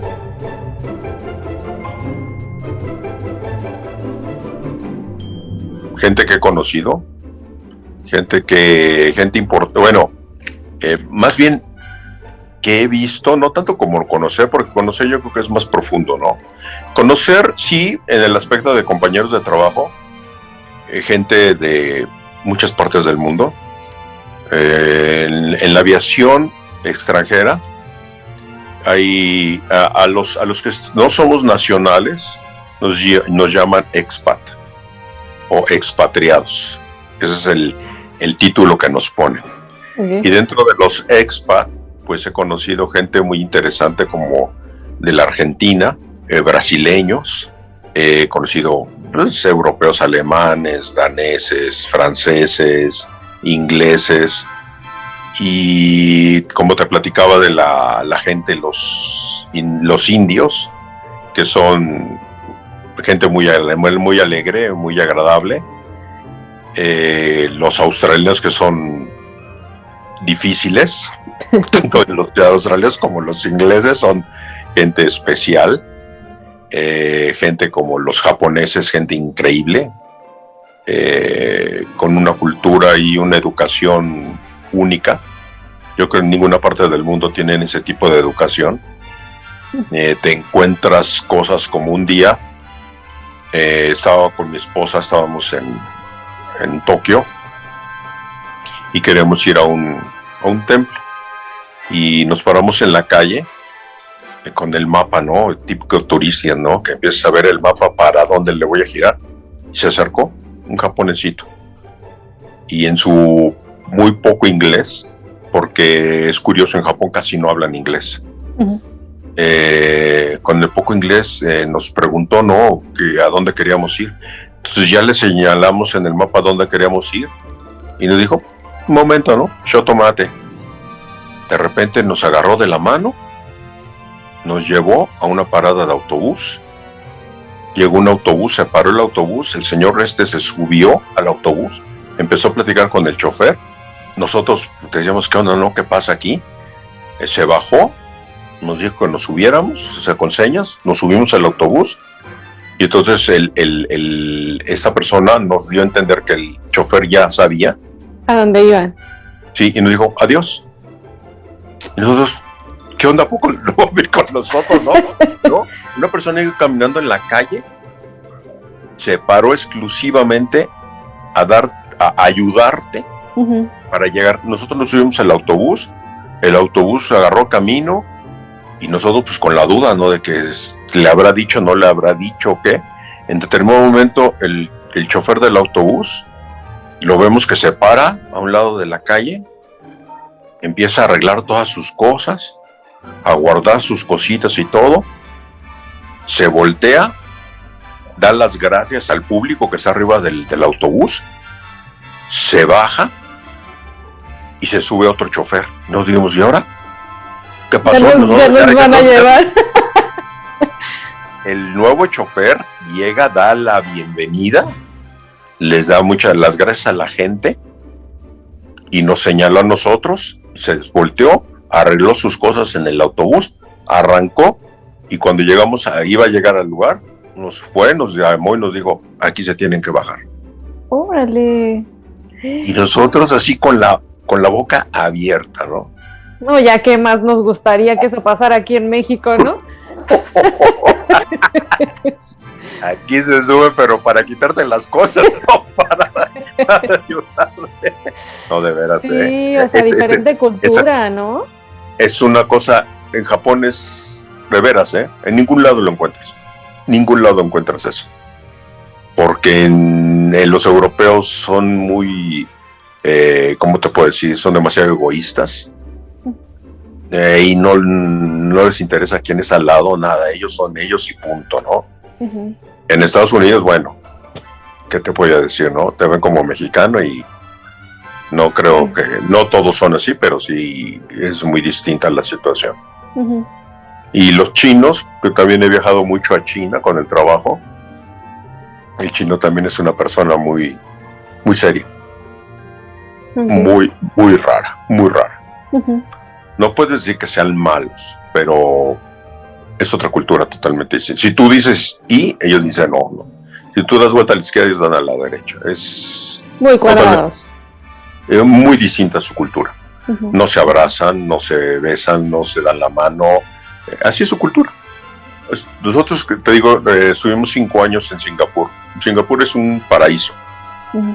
en el aspecto como país, como sociedad, como organización. Es un país limpio, súper seguro, muy organizado, donde ahí llegas a apreciar lo que es el primer mundo. El primer mundo me refiero en que tú pasas un puente y está súper limpio, el metro parecen oficinas, no parece metro. Ujú. Es todo limpio, todo organizado, todo perfecto, pero la gente no puede llegar a ser amistad. Son muy, muy individualistas, son gente, no son malos, pero así es. Ok. Y nosotros, por ejemplo, los latinos, pues somos amigables y todo, pero aguas, ¿no? Aguas porque así como son a todo dar y todo, también cuidado, ¿no? Sí, de repente ya se te perdió el celular o ya se te perdió Sí. la cartera y no, somos bien finos los mexicanos. No, un amigo extranjero, no digo la nacionalidad, me dijo, cuidado, porque el que no se lo hace a la entrada, se lo hace a la salida. Así que, cuidado. No, pues esa anécdota fue de verdad como apremiable, ¿no? Porque Sí. finalmente aquí, híjole, es bien complicado que seamos Ojalá, de esa manera. Ojalá y lleguemos algún día, ¿no? Ojalá y lleguemos algún día a tener eso, porque también son culturas milenarias, ¿no? Sí, claro. Llevan muchísimos años por adelante, muchos años.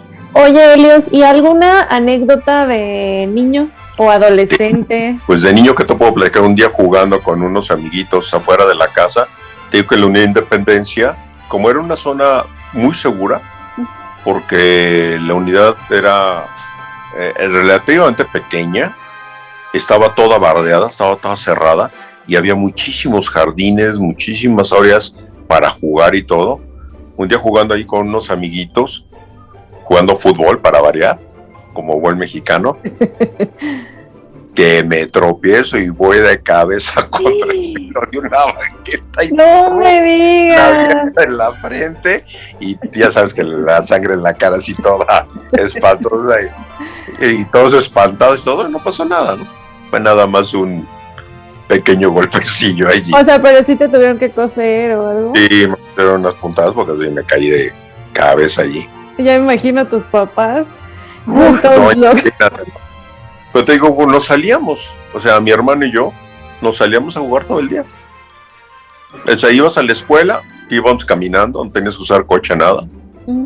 Regresábamos, comíamos la tarea y a jugar. Wow. Todo el día en la calle.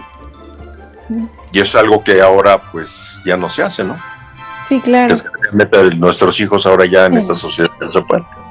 Sí, no, la verdad es que en esos tiempos, y me incluyo, porque no estoy como tan jovencita. En esos tiempos sí era pues padrísimo salir sin ninguna preocupación, o sea, los papás, pues, o sea, sí te cuidaban evidentemente, pero pues no había esa preocupación de, oye, te van a robar, te van a asaltar, te van a, qué sé yo, ¿no? Y ahorita, o sea, yo me doy cuenta, por ejemplo, en las nuevas generaciones que no pueden ni siquiera tocar la tierra, cuando nosotros, híjole, hacíamos nuestros pastelitos de lodo, con las lombrices, con los insectos, nos metíamos las manos a la boca, ¿no? Pero bueno, finalmente los tiempos van cambiando. En la Unidad de Independencia, como estado, te digo que era como campo, ¿no? Era campestre, todo eso. Había cientos de insectos, pero muchos insectos. Entonces, a mí me gustaba coleccionar. Y coleccionaba arañas, y coleccionaba insectos, y coleccionaba miles de cosas que teníamos.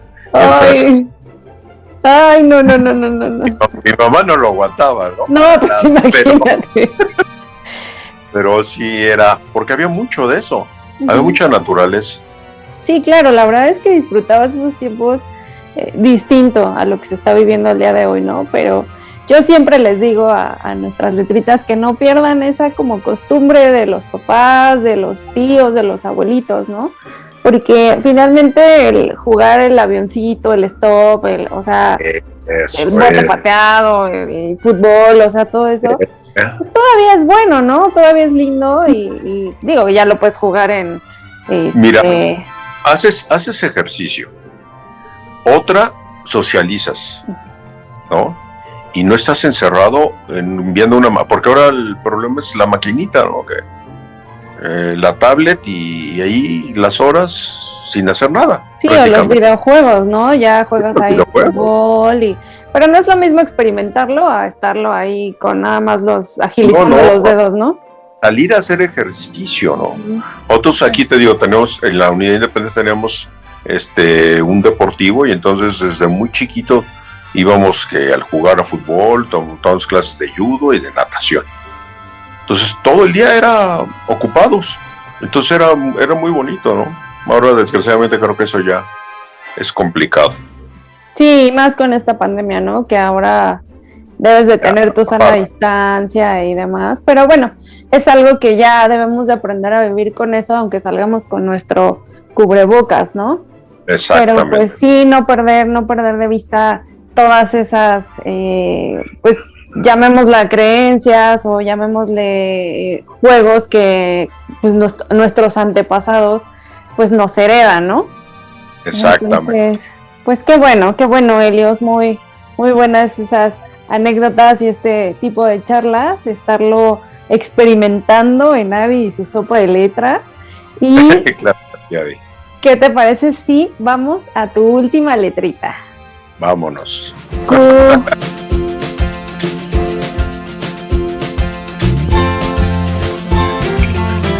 Quinto.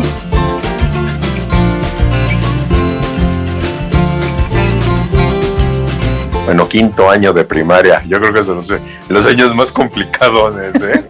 Tercero y quinto de primaria, ¿no? No, pero bien, ¿eh? A mí, la verdad, la escuela no era ningún genio ni nada, pero bien. No tuve problemas en la escuela. No hay quinto malo, dicen, ¿no? No hay quinto malo. Exactamente. No, pero bueno, en ese aspecto no. Así que no te puedo comentar mucho, ¿no? No. La escuela, tranquilo, sí. Muy bien. ¿Y quinto, a qué te podría reflejar? O sea... No sé si tú te acuerdes, pero cuando eras chico, había los 5 centavos, le llamaban quintitos. Quintitos. Los quintitos. Y fíjate que nosotros había un vecino, y era un señor grande, un viejito, el señor Morrison. Este señor agarraba a varios niños y nos llevaba bueno, no de campamento, sino de excursión. Cerca de donde estaba la unidad había una fábrica creo que era de fierro, de acero, el caso es que utilizaban arcillas para hacer moldes, para una fundidora. Y en aquella época pues existía todavía el ferrocarril de la Cuernavaca. Y entonces nosotros teníamos que atravesar las vías del ferrocarril. Íbamos a esta fábrica porque todo el desecho de los moldes de esa como arcilla los tiraban. Entonces agarrábamos esos moldes y hacíamos figuras con los moldes de arcilla, que te duraban un poquito, pero te duraban, ¿no? Se cuenta como hacer castillitos de arena, así. Uh-huh. Y cada vez que pasaba el ferrocarril, poníamos monedas. Me acuerdo que poníamos los quintitos, los poníamos en la vía del ferrocarril, y cuando pasaba el ferrocarril, los aplastaba. Y entonces te hacía unas monedotas. Porque en esa época eran de cobre. Sí, claro. Las monedas eran de cobre. Entonces la moneda que era pequeña se decía grandota, ¿no? Entonces traías tus 5 centavos grandotes. Tu quinto ahí, enorme, ¿no? Ya cuando pasaba el tren y la aplastaba, bueno, era presumir el quinto, ¿no? Exactamente, ese era uno de los shows en el famoso excursión. Qué chistoso porque sí es una buena anécdota, ¿no? A pesar de las diferentes edades que nos puedan ver en este momento, o sea, sí lo disfrutabas, ¿no? Sí, en ese tiempo lo disfrutabas, el estar corriendo, el ferrocarril, o sea, nosotros, por ejemplo, ahorita, pues ya no nos tocó eso, ¿no? O sea, ¿ya no hay ferrocarril? ¿Ya no hay ferrocarril? Sí. Ya los niños ya no dicen qué es eso, ¿no? Sí, exacto. Digo, ahorita tuve la oportunidad de entrevistar a un maquinista del Tren Maya. Mira. Padrísima la entrevista que nos contó, porque nos contó todo el plan y todo lo que se va a hacer. Y dices, bueno, antes era el tren de carga, el tren de pasajeros, ¿no? De transportar de una ciudad o de un estado a otro. Fíjate que es el método más eficaz de transporte de carga. Sí. En tierra. Justo eso era lo que nos explicaba, ¿no? O sea, que finalmente se acortan muchos tiempos y mucha economía, tanto gasolina, tanto empleados y sobre todo los materiales peligrosos, ¿no? Porque platicábamos, o sea, tú vas en la carretera, está así como el material peligroso y lo único que quieres es rebasar, ¿no? Exacto. O no estar atrás. La capacidad de transporte. También. O sea, millones de litros se transportaron de gasolina, de petróleo, de no sé, las sustancias que se llevan en los furgones y ahora pues en los autobuses o en los camiones estos que han sido todo un caos porque ha habido muchos accidentes, exacto, ¿no? Como los ponen en doble remolque, es peligrosísimo eso, ¿no? No, pues padrísimo, Helios, increíble esta sopa de letras que acabas de hacer. Ya tenemos tu palabra, Runhak.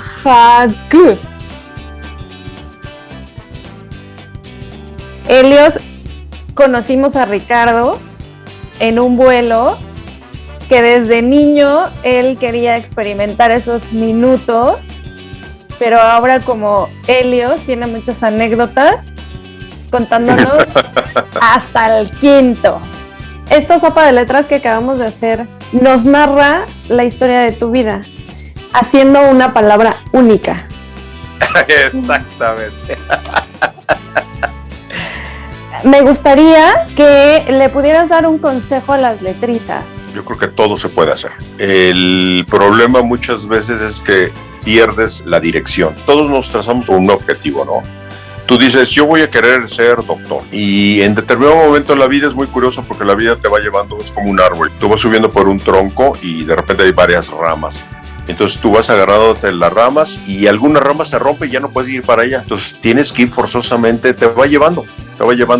Pero lo más importante es no perder ese punto. Yo quiero hacer esto, lógralo. A veces te costará mucho trabajo, a veces no te costará trabajo, pero logra ese punto. Y ya una vez que tengas un objetivo, que ya cumpliste eso, ahora trázate otro objetivo. Y así la vida te va llevando y vas logrando avanzar. No te des por vencido, sí se puede. Y claro que se puede, Helios. Muchísimas gracias por tus palabras. Esto es para ustedes, letritas. Palabras de Helios desde la Ciudad de México, contándonos toda su experiencia y aconsejándonos que no debemos de parar. Debemos de continuar, no debemos de tirar toallas y si las tiramos, levantarnos, o sea, no tardarnos tanto porque al final es algo que nosotros como personas queremos cumplir un sueño, ¿no? Claro. Entonces, padrísimo, Helios, me encantaría también saber cómo te sentiste, si te gustó la dinámica y si te gustó el canal. Sí, muchas gracias, de veras. Muy agradable, eres una persona bastante simpática que das pie a que la gente pueda expresarse. Yo te lo agradezco muchísimo el que hayas participado con nosotros, sobre todo apoyándonos en el canal. Y pues bueno, mis letritas, yo quiero decirles que por favor no olviden suscribirse, activar la campanita, ponerle me gusta, compartir, que eso es lo más importante. Compártanlo con las personas más indicadas, a quien crean ustedes que les pueda servir esta historia que traemos para ustedes nuevamente en nuestro canal y hacer otra vez la invitación para todas las personas que quieran participar con nosotros, apoyándonos, contándonos su historia, apoyando a las letritas para saber qué es lo que quieren estudiar o realizar o o salir adelante de cualquier adversidad. Yo los veo en nuestro próximo episodio con muchísimas más historias como las que hemos traído y espero, en verdad, Helios, que te hayas divertido, que lo hayas disfrutado y Muy nos padre. esperamos. Muchas gracias y pues mis letritas, muchísimas gracias, buenas noches y nos vemos en el próximo episodio. Creo que sí. Hasta luego. Chao, Gusto en conocerte. chao. Chao.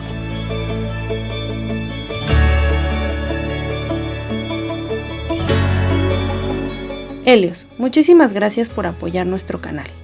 Gracias por darnos a conocer a Ricardo, por saber cómo es un vuelo, por hacernos ver que los sueños de tu niño se cumplieron, por hacernos conscientes de que los minutos son valiosos en todo momento, que Helios está feliz con todo lo que ha hecho, sobre todo trabajar para pagar su carrera, enriquecernos con tus anécdotas, pero también que no hay quinto malo.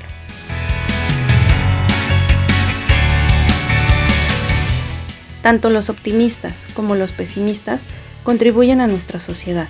El optimista inventa el avión y el pesimista el paracaídas.